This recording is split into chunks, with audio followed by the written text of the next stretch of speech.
नमस्कार, आदाब। मैं हूं एस एस सथर और आप देख रहे हैं न्यूज़ फोर्स। जी हाँ, आज फिर मैं हाजिर हूं आपके साथ में नई खबरों के साथ।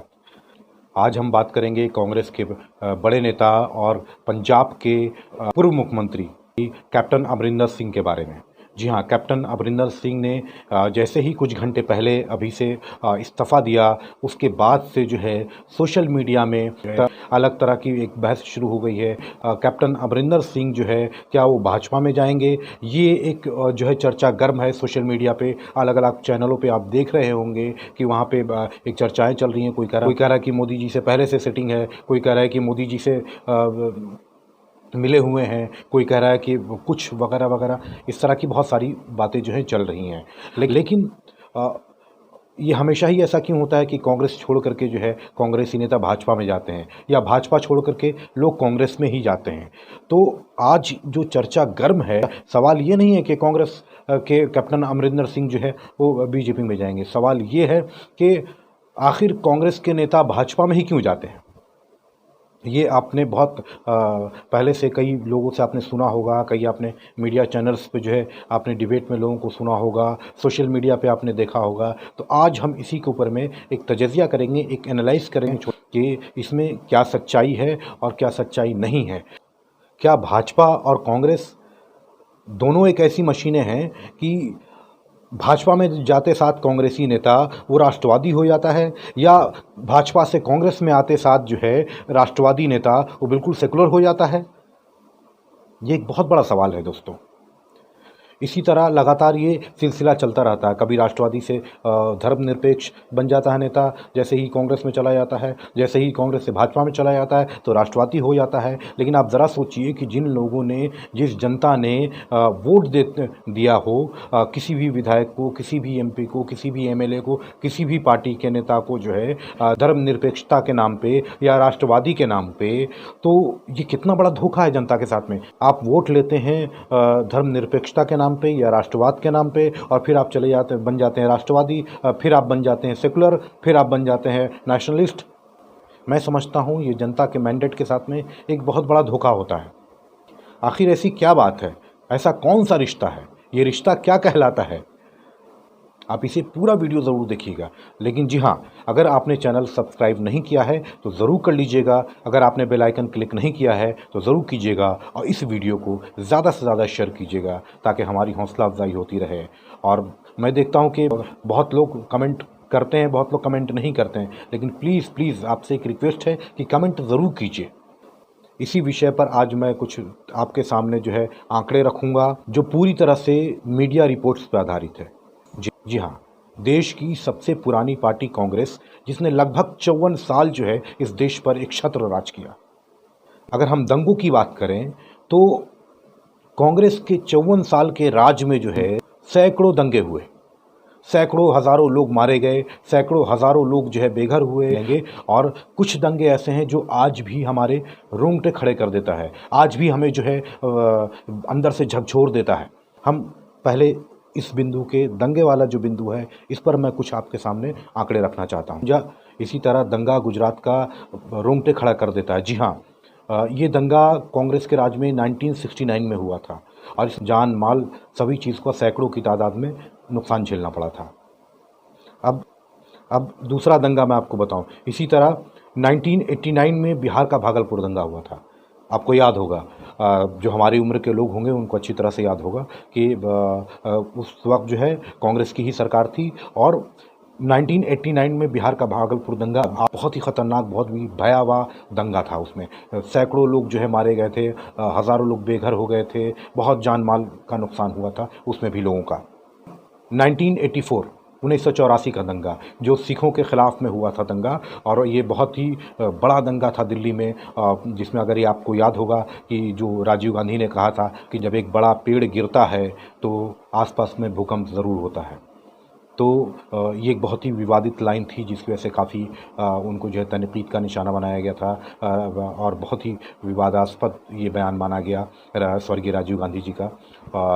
तो ये उसमें भी जो है सैकड़ों लोग जो है, हज़ारों लोग मारे गए, हज़ारों लोग जो है बेघर हो गए, हज़ारों लोग जो है किसान, हज़ारों लोगों की संपत्तियां जलकर राख हो गई, देश का उसमें भी बहुत बड़ा नुकसान हुआ था।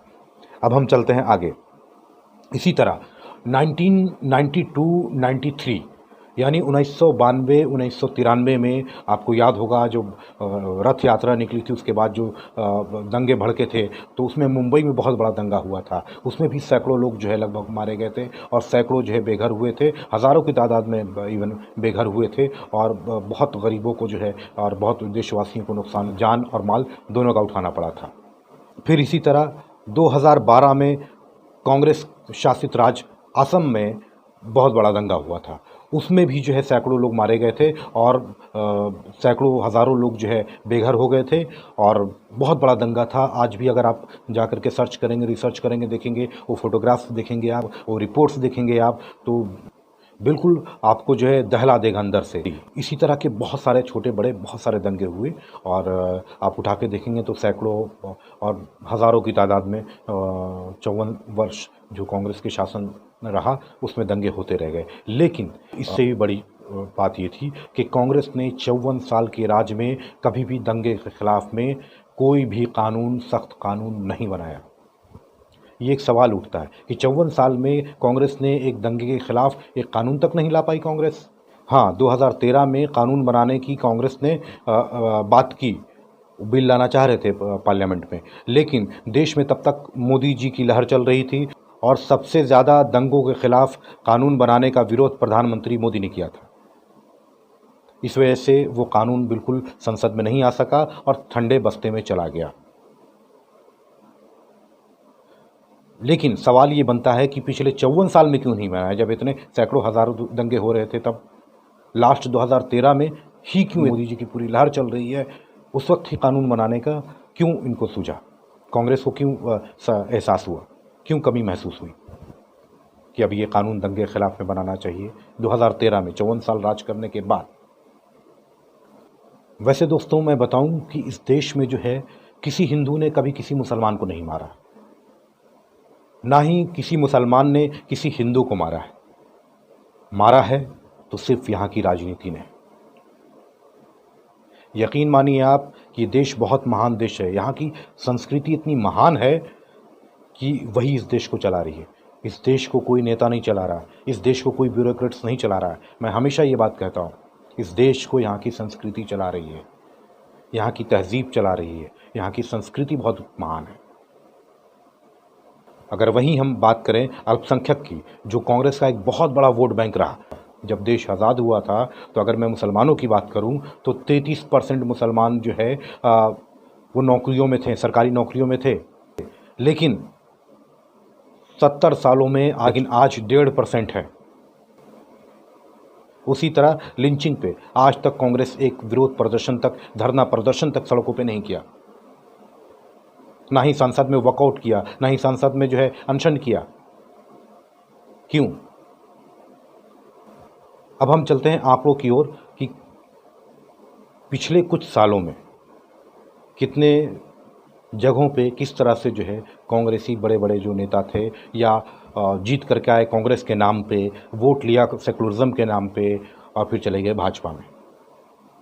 तो ये कितना बड़ा देश की जनता के साथ में एक धोखा है कि मैंडेट आप ले रहे हैं सेकुलरिज्म के नाम पे और जाकर के आप चले जा रहे हैं राष्ट्रवादी बन जा रहे हैं, या आप वोट लेते हैं राष्ट्रवादी के नाम पे और फिर चले जाएं आप सेकुलर पार्टीज में। तो ये अपने आप में एक बहुत बड़ा, मैं समझता हूँ कि जनता के साथ में बहुत बड़ा धोखा है। तो हम चलते हैं, देखते हैं आंकड़े किस तरह से हैं। मैं हिस्ट्री बता रहा हूँ, अभी की बात नहीं बता रहा हूँ, जो कि पिछले कुछ चंद सालों में जितने कांग्रेसी विधायक जो भाजपा में गए हैं। झारखंड में 6 विधायक है, कर्नाटक में कांग्रेसी विधायक 16 कांग्रेसी विधायक भाजपा में गए, गुजरात में 5 कांग्रेसी विधायक बीजेपी में गए, महाराष्ट्र में 6 विधायक कांग्रेस से भाजपा में गए, गोवा में 10 एमएलए भाजपा में गए और बीजेपी की सरकार बनाई, 22 विधायक मध्य प्रदेश में अभी जब कमलनाथ की जो सरकार गिरी थी उसके बाद जो है शिवराज सरकार जो आई, उसमें 22 विधायक जो कांग्रेसी विधायक थे वो भाजपा में गए। आसाम में 9 विधायक जो है भाजपा में गए। उत्तराखंड में 9 कांग्रेसी विधायक बीजेपी में गए, इत्यादि। इसी तरह अगर हम नेताओं की बात करें तो रीता बहुगुणा जोशी, ज्योतिरादित्य सिंधिया वगैरह वगैरह बहुत सारे लोग हैं, बहुत लंबी फहरिस्त है अगर हम इसमें जाएंगे तो। इसी तरह ईवीएम भी कांग्रेस के ही राज में आई, जिस ईवीएम को बीजेपी एक फेविकोल के मजबूत जोड़ की तरह पकड़ के बैठी हुई है, ये भी कांग्रेस का ही लाया हुआ था। ऐसे बहुत सारे आधार कार्ड, उसके बाद जो है एनआरसी का भी जो एक कॉन्सेप्ट था, ये सारी चीज़ें कांग्रेस की लाई हुई हैं जो आज भाजपा जो है उसको फॉलो कर रही है। तब ये एक सवाल उठता है, क्या भाजपा ही कांग्रेस है या कांग्रेस ही भाजपा है? बहुत लोगों को बुरी लगी ये बातें, ये कि मैं किस तरह की रिपोर्ट कर रहा हूँ, लेकिन सच्चाई दिखाना ज़रूरी है। तो मैं फैसला आज आप पर छोड़ता हूँ कि क्या कांग्रेस ही भाजपा है या भाजपा ही कांग्रेस है, ये फैसला मैं आप पर छोड़ता हूँ।